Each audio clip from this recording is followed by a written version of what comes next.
신태용 감독이 인도네시아 축구 역사에 새로운 장을 열고 있다.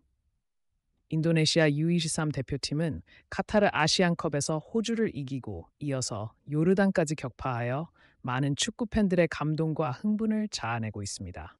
많은 축구 전문가들은 한 명의 감독이 팀을 어떻게 변화시키는지에 대한 훌륭한 사례로 평가하며 신태용 감독의 마법으로 인도네시아 열도가 들끓고 있다고 언급합니다. 이날 인도네시아를 통해 보여준 신태용 감독의 한국식 축구에 대한 풋볼 매거진은 자세히 알아보겠습니다.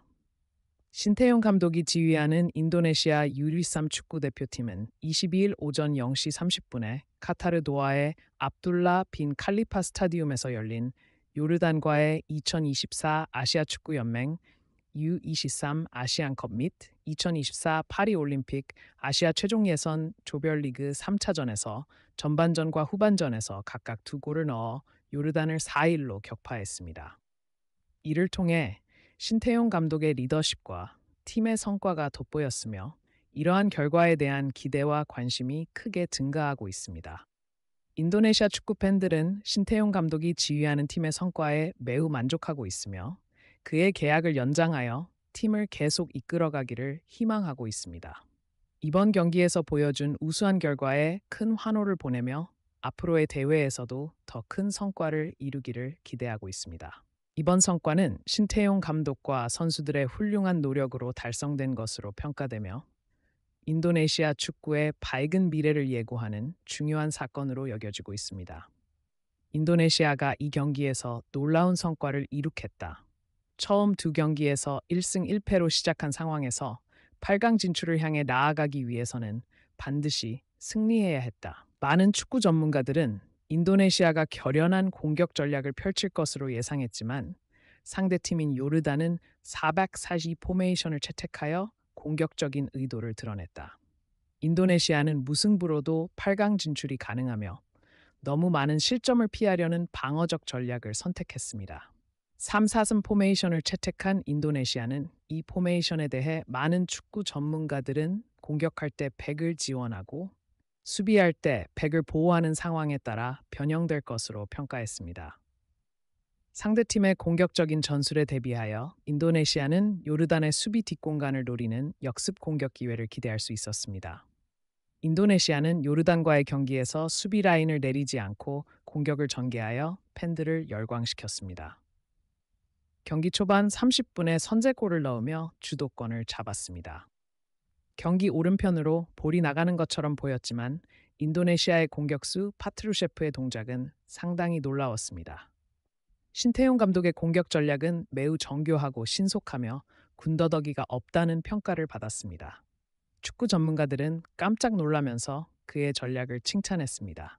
인도네시아의 기회가 찾아왔습니다. 전반전 21분경 인도네시아는 신속한 역습을 시도했고 스트라위는 박스 안에서 상대 선수와의 경합 중 넘어졌습니다. 주심은 즉시 페널티를 선언했습니다. 이 장면을 목격한 일부 전문가들은 경합 중에 보인 첫 번째 터치가 환상적이라고 평가했습니다. 이 킥은 인도네시아 축구 스타 손흥민과 동일한 닐번을 달고 있는 마르셀리노 페르디에게 전달되었습니다. 페르디는 이 기회를 놓치지 않았고 결승골을 넣어 팀에 큰 도움을 주었습니다. 그의 활약으로 자신에게 온 기회를 완벽히 활용하였습니다. 상대 골키퍼를 완벽하게 속여 선제골을 기록했습니다. 선제골이 나자 현장을 찾은 인도네시아 팬들은 열광하기 시작했습니다. 요르단은 이 선제골에 당황하며 인도네시아를 압박했지만 인도네시아 수호신인 골키퍼 에르난도 아리가 요르단의 발적인 슈팅을 모두 막아내며 요르단의 숨통을 조이기 시작했습니다. 전반전 40분경 요르단 페널티 박스 근처에서 페르디리가 완벽한 패스 플레이로 상대의 오른쪽을 허멜 뒤 뒷공간으로 침투한 라이가 공을 받아 논스톱으로 감각적인 왼발 슈팅으로 요르단의 공격수를 제압해요. 이 장면을 본 일부 전문가들은 상대편 뒷공간을 응시하며 돌진하는 장면과 정확한 패스 그리고 명확한 슈팅을 계속해서 이어나가는 것이 기술적으로 매우 어렵다고 평가했습니다. 그들은 신태용 감독이 이와 같은 방식으로 인도네시아 축구를 혁신할 수 있다는 점에 대해 극찬을 아끼지 않았습니다. 전반전을 넘어선 후에도 인도네시아 팀은 강인한 경기력을 보여주며 많은 축구 팬들의 기대치를 점차 높여가고 있습니다. 2대 0으로 인도네시아가 앞서고 있을 때에도 후반전에 접어들면서 수비적인 전술로 전환할 수 있었을 터인데도 신태용 감독은 요르단을 상대로 공격적인 전술을 유지했습니다. 이에 축구 전문가들은 놀라움을 감추지 못했습니다. 2점차 리드를 허용한 요르단은 먼저 선수를 교체하여 중장거리를 강화했지만 경기 상황은 개선되지 않았습니다.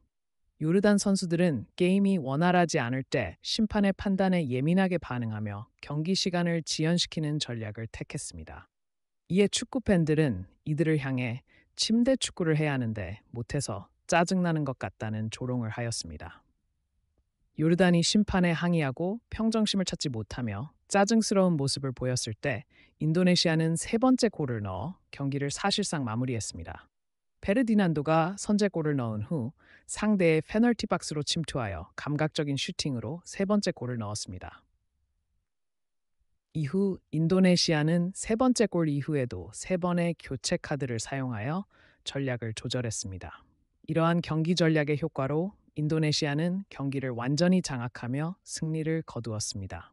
선수들의 체력을 최대한 보존하기 위해 신태용 감독은 로테이션을 활용하고 여러 선수들을 교체로 투입하여 8강에 대비했습니다.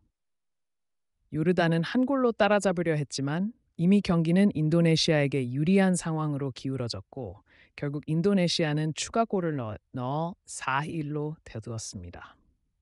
인도네시아 현지 언론은 경기 후 신태용 감독의 성과를 높이 평가하며 그를 인도네시아 축구의 영웅으로 찬양했습니다. 신태용 감독은 이번 대회에 참가하면서 90년 만에 이루어진 인도네시아의 놀라운 성과를 보며 한국이 자주 참가하는 것은 당연한 줄 알았지만 실제로는 처음 깨달았습니다.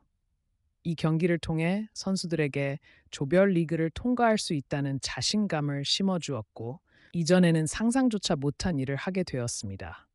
라고 말했습니다. 만약 당신이 팀의 성장을 위해 1%라도 개선할 점이 있다고 믿는다면 그 생각을 수정해야 한다고 강조한 신태용 감독은 신뢰하고 따라오라고 했다. 그런 신념의 변화가 좋은 결과로 이어지고 있다고 말했습니다. 그는 여전히 일본과의 경기를 더 편안하게 생각하며 황선홍 감독님과 친분이 있어 경기 중에 서로를 인상 깊게 하지 않으려는 욕구를 밝혔습니다. 내가 힘들어도 일본과 경기하고 한국이 카타르와 결승에서 만나기를 바라는 꿈이 있다. 8강에서 만나는 것보다 올림픽 본선에서 만나는 것이 내가 바라는 것이다라며 결승에 도전하고 싶다는 감독의 의지를 밝혔습니다. 이 인터뷰를 접한 많은 축구 팬들은 2019 러시아 월드컵 이후로 엄청나게 성장한 신태용 감독의 모습에 자부심을 느끼며 한국 축구의 불굴의 정신력을 심어준 것에 대해 자랑스러워한다고 언급하고 있습니다. 현재 인도네시아는 신태용의 팀을 열광하며 베트남의 박항서 감독이 이끈 열기를 넘어선 신태용의 지휘 아래에서 선전하고 있다. 인도네시아 축구의 역사에 새로운 장을 펼치고 있는 것에 감동을 받고 있습니다. 많은 축구 팬들은 한 명의 감독이 팀을 이렇게 변화시킬 수 있다는 점에 깊은 감명을 받으며 축구협회의 정몽규 회장이 알지 못한다고 언급합니다. 한국 축구가 강한데도 아시안컵에서의 클린스만의 실패로부터 충격을 받은 팬들의 분노와 실망이 드러납니다. 그들은 신태용의 팀을 크게 칭찬하며 신태용 매직이 클린스만보다 100배는 나은 것 같다고 언급했습니다.